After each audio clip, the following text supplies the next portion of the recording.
Hello guys, welcome to another blog, and in this blog we are continuing the previous one, the part one, which was only about the masters, how you can come from India to an international country, for example Israel, and the link for that is in the description. In this video we'll be talking about how to get a PhD, in Europe, or more specifically in Switzerland, because she got it there. So let's start it with how to apply. How to apply? Okay. So I started applying in January because I wanted to start something after October or like early January or December, whatever. So I started applying in January, and So it took you like 10 months. you can say that. And when you get it after a lot of rejections, you like it more. Yeah. So I don't know. From my experience, I think there are three ways, which are first you can just look towards the labs you like. Like there are a lot of labs which are working on some particular things, particular fields. For example, I was working on C. elegans in my masters.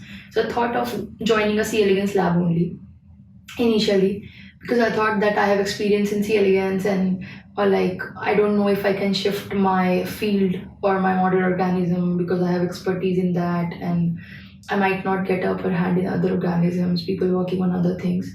So I applied to the labs who were working on C. elegans.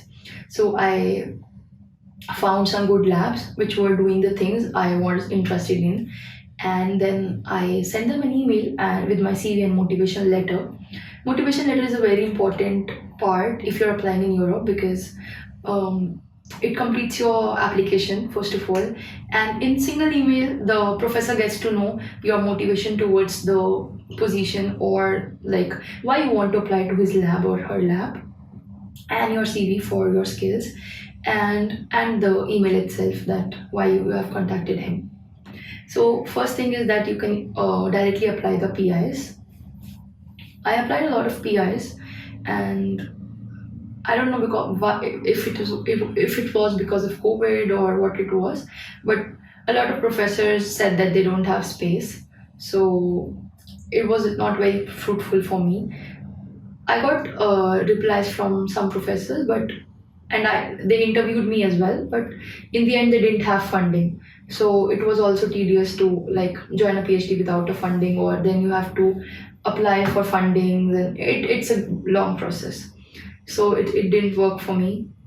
Side by side, I also applied to the programs in the different universities. Like I wanted to go to Switzerland for my PhD, so I applied to a lot of universities in Switzerland. I applied to ETH, EPFL, and University of Basel, Biozentrum, a lot of universities. So it's a proper application. Like you can say it's like US applying to US. So you have to fill the application form, you have to submit the GRE scores and TOEFL. I didn't submit any scores because I didn't have any, but they asked for it. Like it's recommended to have scores. I didn't have any because I didn't need any scores for masters, so I didn't give any GRE or TOEFL for PhD as well. And I was trying if I get it without the scores. So yeah, so you apply and you select some supervisors, you submit a statement of purpose, you submit your CV, you submit your transcripts, you submit your bachelor degrees and everything. And then after 4 or 5 weeks, you get a reply if you are shortlisted in the program or not. But unfortunately, I wasn't shortlisted for any of the programs. I applied for, I think, 6 or 7. Other than Switzerland, I applied to EMBL in Germany, and Francis Crick in UK. So I applied to certain universities, but I didn't get through any. So It happens. yeah, But then eventually you ended up something. so long process. So then, like, I don't know. So then I opened myself for everything. I just wanted a PhD, Whatever possible. whatever I can get. So then I started looking for open positions. I used Twitter, like I used to use Twitter a lot, and it's a very, very nice platform for networking, especially in the field of life science or biotechnology. Like almost all the PIs are publishing, like are publishing their work there, like posting their work. Twitter पे. Posting their work, not publishing. Posting their work. Yeah, that's what I'm saying. Yeah. Not LinkedIn. No. They're posting it on Twitter. Yeah, they're posting it on Twitter. And as soon as the preprints or a paper comes, the first post is on the Twitter. Wow. So you get to know eventually, like you can get to know in the starting that which professors are working in which field. I started connecting to professors, and then I got to know the hang of it. And then I used to see a lot of open positions, because like all the PIs, they have a connection and they have collaboration, so they retweet each other's tweets. So I got a lot of open positions from Twitter. So also from like scholarship.pdd something. We can mention it in the in the description for sure. Yeah. So the major links, all the major links I'll add in there. Yeah. So I used to look. So I looked for open position, and then I started applying to open positions I was interested in. So first open position I applied to was Max Planck Institute. It was a bit ambitious for me, but I was shortlisted for an interview, but eventually I didn't get through that as well. A lot of rejection in single video. So yeah, but then, so that was my second, or I think it was my second interview. But I think in short you were saying that get hanged to Twitter. Yeah. So it was my second interview, and I got to know that how actually a PhD interview is like. Okay. It was in front of a panel, and there were like HR, the secretary, the PI, the other PIs of the department. So there were a lot of people. They asked me all the questions, technical, from my project, from their project, what I want to do, what my ambitions are, and the basic HR questions like how I dealt with COVID, what I want from a PI, and whatnot. That was the first proper interview for a PhD, from where I learned that what we actually need to be prepared for an interview. So then after I applied like blindly for, I don't know, unlimited, uncountable open positions, and then I shortlisted for a position in France, and then I shortlisted for a position in Switzerland. So I got the position in France as well, and then because I wanted to go to Switzerland, so I chose the Switzerland one. And everyone finally convinced her to go to Switzerland. She was already into France. I got the France one first. So it was a 1-year RA position plus 3 years PhD. And I was not, I didn't got any response from the Switzerland position. So I thought that this is what I have to go with. It was a very nice position. It was in learning and memory only. And it was in Drosophila. Cool. Yeah. So then eventually, at the end, I managed to get one PhD position in University of Bern in Department of Human Genetics at University Hospital Bern. So yeah. About the fundings? Funding, it's a fully funded 4-year PhD program, and I'll be getting the stipend, whatever. Do you have to pay any kind of fee for your There course? is no tuition fees. So even Switzerland offers free tuition fee, like Israel. Yeah. And I think Germany also. Yeah. A lot of countries in Europe except UK. Okay. Yeah. So recommendations, It plays a very, very important role in your application, because like it is the feedback what your potential PI is getting. So it's really important, and having good recommendation letters from renowned PIs and like good PIs is very important. So both of my professors gave very good recommendations for me, and it helped me a lot to get the position. It's like, does it matter तुम्हारा PI का कितना नाम है, क्या उसका भी impact होता है? Of course. मेरे जो अभी के PI हैं, जिनके साथ मैंने मास्टर थीसिस किया, he is very renowned on Twitter. He has almost 70,000 followers on Twitter. Wow. So he's very active. He posts at least 20-30 posts a day. Per day? Meme बनाते हैं वो ट्विटर पे. Meme बनाता हो? Scientific memes. Scientific memes, and he's making everyone happy, and everyone is in awe of him. So a lot of people knew my PI, so it helped me a lot, and how successful he is in his field, it also mattered a lot. Even my other PI, his recommendation was also very nice, and Other was from bachelor's? Or no, it was also here? from masters, because Okay. I did rotation as well here. Okay. So that professor has done So it's this. like minimum two recommendation required or three? Yeah, sometimes you need 3 for the applications. For the programs in universities, you need 3. So I took one from PI from bachelor's, like a professor from bachelor's, and other 2 from here. But other than that, I think you only need 1 if you're shortlisted sometimes, because they just call your PI or talk to him on email. But yeah, so 2, not more than that. Yeah. So what should be your approach, how you should apply and all? Approach, I already told that.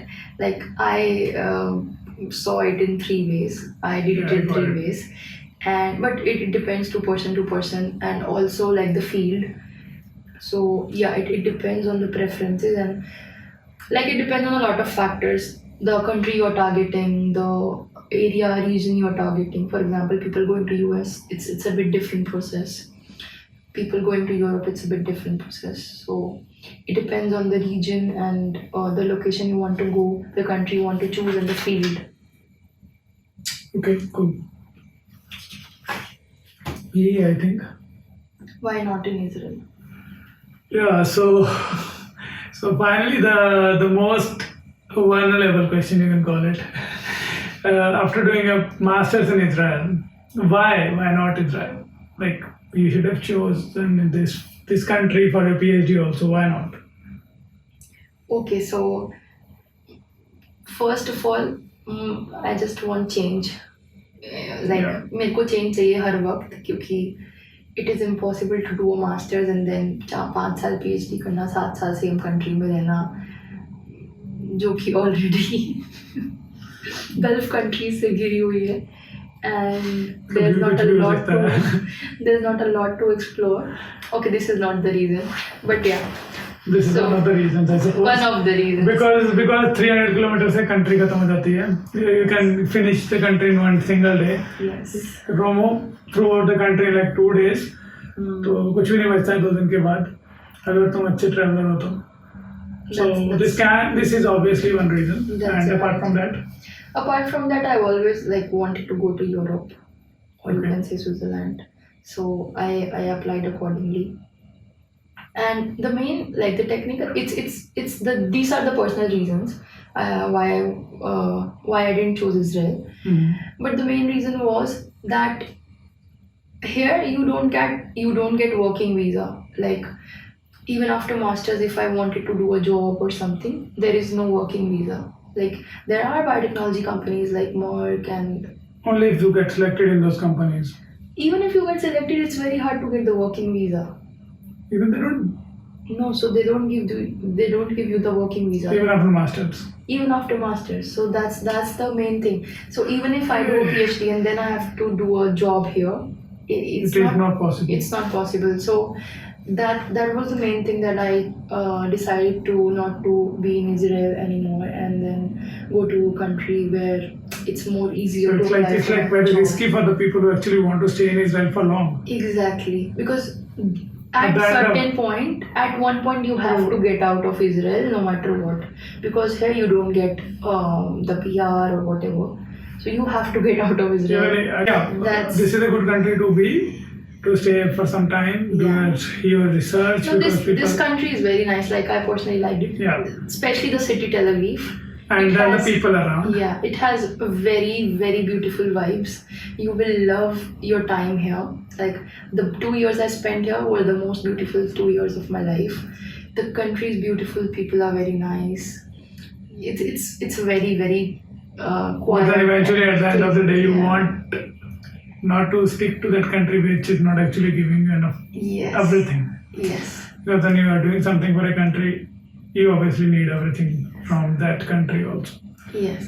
So that's why I chose not to stay in Israel and go out somewhere else where I can maybe plan my future better and I can apply for jobs or like whatever I feel like. Yeah, So that's why.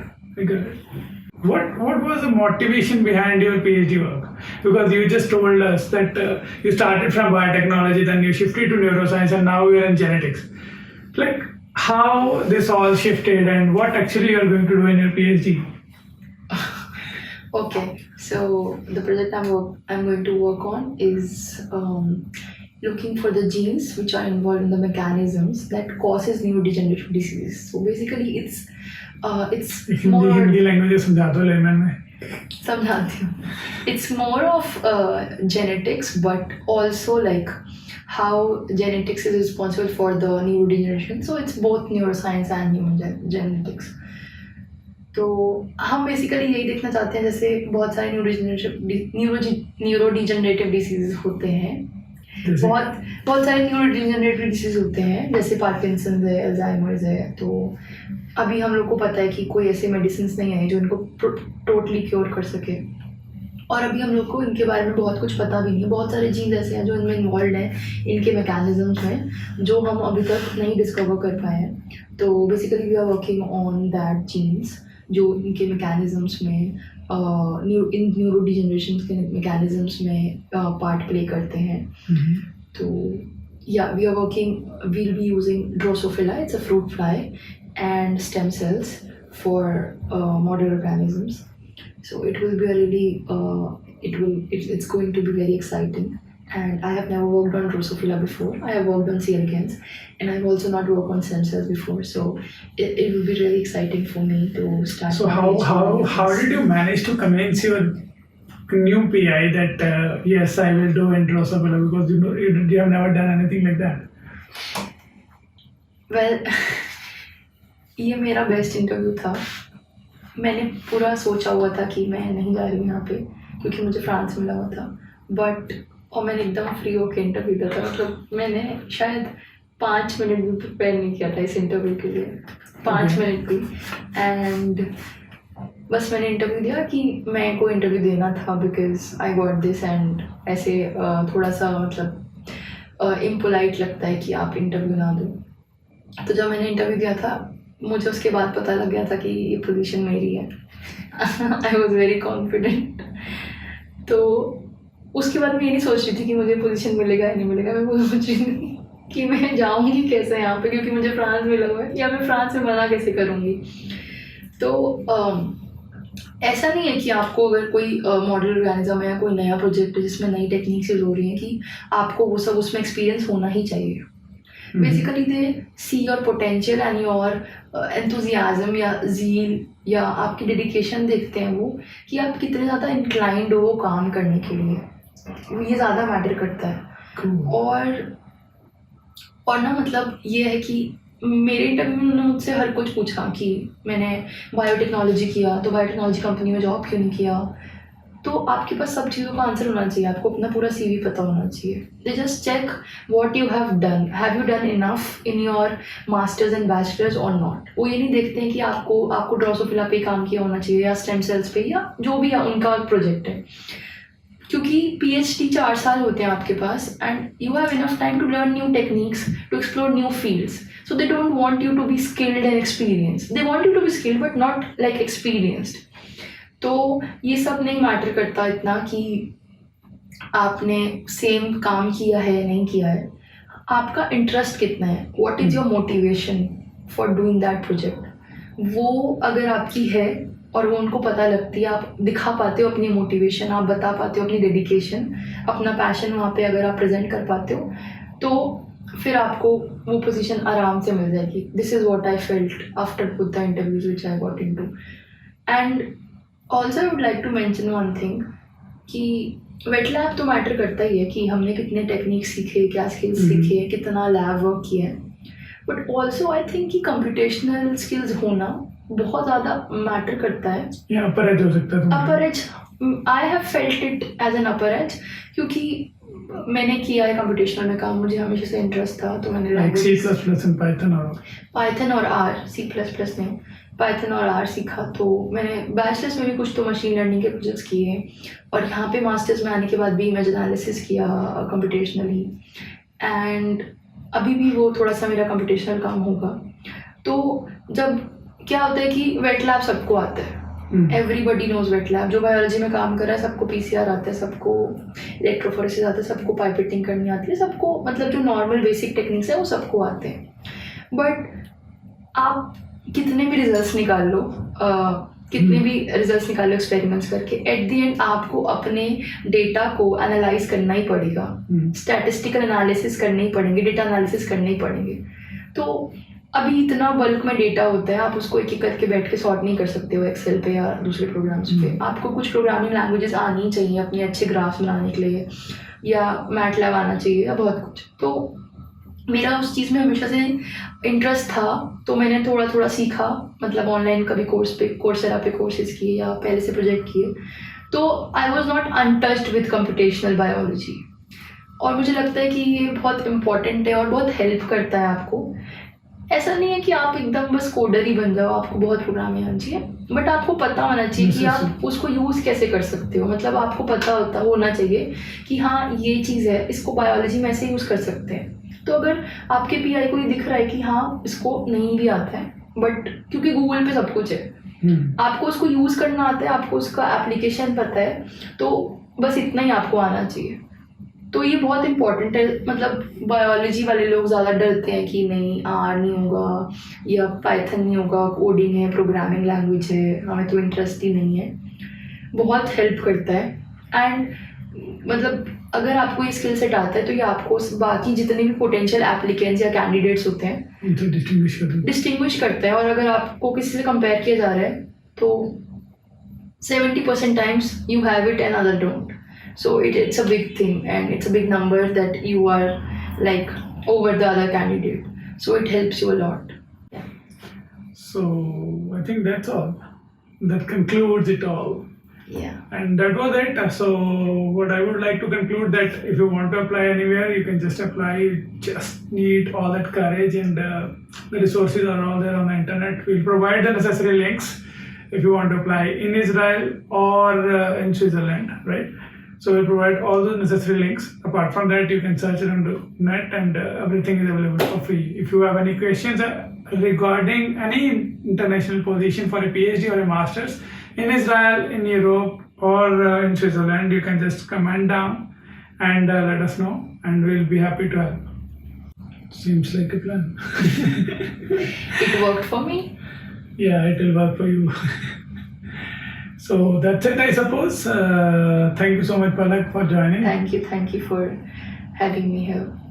Okay, bye guys. See you in another video. Bye.